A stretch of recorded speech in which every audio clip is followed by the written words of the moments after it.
പാർലമെന്റിൽ നീറ്റ് കത്തി നിൽക്കുന്നതിനിടയിൽ അതിനെ നേരിടാനാകാതെ തിരിഞ്ഞു നിൽക്കുകയാണ് ബിജെപിയും കേന്ദ്ര സർക്കാരും. ഇടം വലം തിരിയാനാകാതെ പ്രധാനമന്ത്രി നരേന്ദ്രമോദിയെയും അമിത്ഷായെയും വർഷകാല സമ്മേളനത്തിൽ പ്രതിപക്ഷം കുടുക്കിക്കളഞ്ഞു കഴിഞ്ഞു. ഇനി അയോധ്യ ക്ഷേത്ര കൊള്ളയുടെ ഊഴമാണ്. നീറ്റ് ആളിക്കത്തിയപ്പോൾ ക്ഷേത്രം കൊള്ളയടിച്ച ബിജെപിക്കെതിരെയുള്ള പോരാട്ടം സഭയിൽ ഉയർന്നിരുന്നില്ല. ഇത് ബിജെപിയിലെ ചില നേതാക്കന്മാർക്ക് ആശ്വാസമായെങ്കിലും അത് അധികനാൾ നീണ്ടു നിൽക്കില്ല എന്നതാണ് വാസ്തവം. കാരണം ലോക്സഭയിൽ അയോധ്യ ക്ഷേത്ര കൊള്ള ചർച്ചയാക്കുവാൻ തീരുമാനിച്ചിരിക്കുകയാണ് പ്രതിപക്ഷ പാർട്ടികൾ. ക്ഷേത്രം കട്ടുമുടിച്ച സംഘപരിവാറുകൾക്കെതിരെ സഭയിൽ കൊടുങ്കാറ്റായി ആഞ്ഞടിക്കുമെന്ന് പ്രതിപക്ഷം പ്രഖ്യാപിക്കുമ്പോൾ അത് ഇരട്ടി പ്രഹരമാണ് ഭരണപക്ഷത്തിന് സമ്മാനിച്ചത്. നീറ്റിൽ അടികൊണ്ട് തളർന്ന ബിജെപിക്ക് ഇനി അയോധ്യ ക്ഷേത്ര കൊള്ള കൂടി താങ്ങാവുന്നതിനും അപ്പുറമാണ്.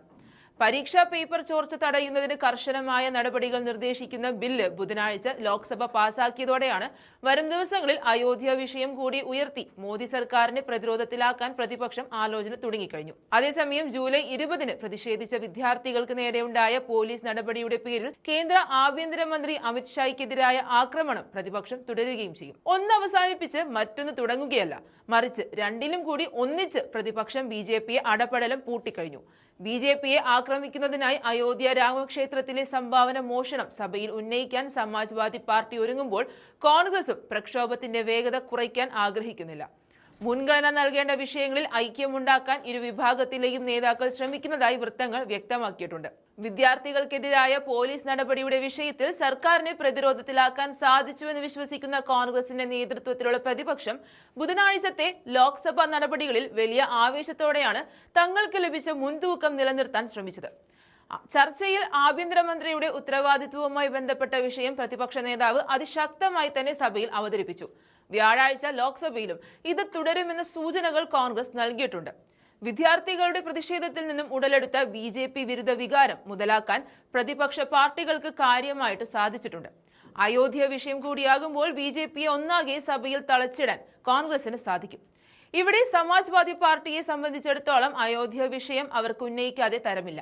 അവരുടെ സ്വന്തം സംസ്ഥാനത്തെ യുപിയുടെ അഭിമാന സ്തംഭമാണ് അയോധ്യ ക്ഷേത്രം. അവിടെയാണ് സംഘപരിവാർ നേരിട്ട് കൊള്ള നടത്തിയത്. അടുത്ത വർഷം ആദ്യം ഉത്തർപ്രദേശിൽ തെരഞ്ഞെടുപ്പ് നടക്കാനിരിക്കെ പ്രതിപക്ഷത്തിന്റെ ശ്രദ്ധ ഇനി രാമക്ഷേത്ര വിഷയത്തിലേക്ക് മാറ്റണമെന്ന് ബുധനാഴ്ച രാവിലെ രാജ്യസഭാ പ്രതിപക്ഷ നേതാവ് മല്ലികാർജ്ജുൻ ഖാർഗെയുടെ ചേംബറിൽ നടന്ന യോഗത്തിൽ കോൺഗ്രസ്, SP, തൃണമൂൽ കോൺഗ്രസ് എന്നിവരുൾപ്പെടെയുള്ള എല്ലാ പ്രതിപക്ഷ പാർട്ടികളും സമ്മതിച്ചിരുന്നു. ചോദ്യപേപ്പർ ചോർച്ച വിഷയത്തിൽ നിന്നും ശ്രദ്ധ രാമക്ഷേത്രത്തിലേക്ക് മാറ്റാൻ സമാജ്വാദി പാർട്ടി കഴിഞ്ഞ കുറച്ചു ദിവസങ്ങളായി തങ്ങളുടെ സഖ്യകക്ഷികളോട് ആവശ്യപ്പെടുകയാണെന്നും അതിനായി ക്ഷമയോടെ കാത്തിരിക്കുകയാണെന്നും MP-മാർ പറഞ്ഞു.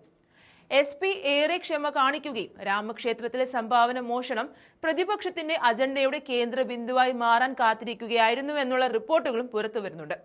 ഇക്കഴിഞ്ഞ കുറച്ച് ദിവസങ്ങളായി അവർ കാത്തിരിക്കുന്നതിനാൽ പ്രതിപക്ഷത്തിന്റെ ശ്രദ്ധ ഈ വിഷയങ്ങളിലേക്ക് മാറ്റാനുള്ള സമയമായെന്നും കോൺഗ്രസ് ഉറപ്പിച്ചു പറയുന്നുണ്ട്. രാമക്ഷേത്ര വിഷയം ലോക്സഭയിൽ ഉന്നയിക്കേണ്ടതിന്റെ പ്രാധാന്യം രാഹുൽ ഗാന്ധി അടക്കമുള്ള നേതാക്കൾക്ക് പ്രത്യേകം ബോധിപ്പിച്ച് നൽകേണ്ട കാര്യമില്ല. നീറ്റ് വിഷയത്തിൽ ഭരണപക്ഷത്തെ ഒന്നാകെ മുട്ടുകുത്തിച്ച രാഹുൽ ഗാന്ധിയുടെ വജ്രായുധം തന്നെയാണ് അയോധ്യ ക്ഷേത്രക്കൊള്ള.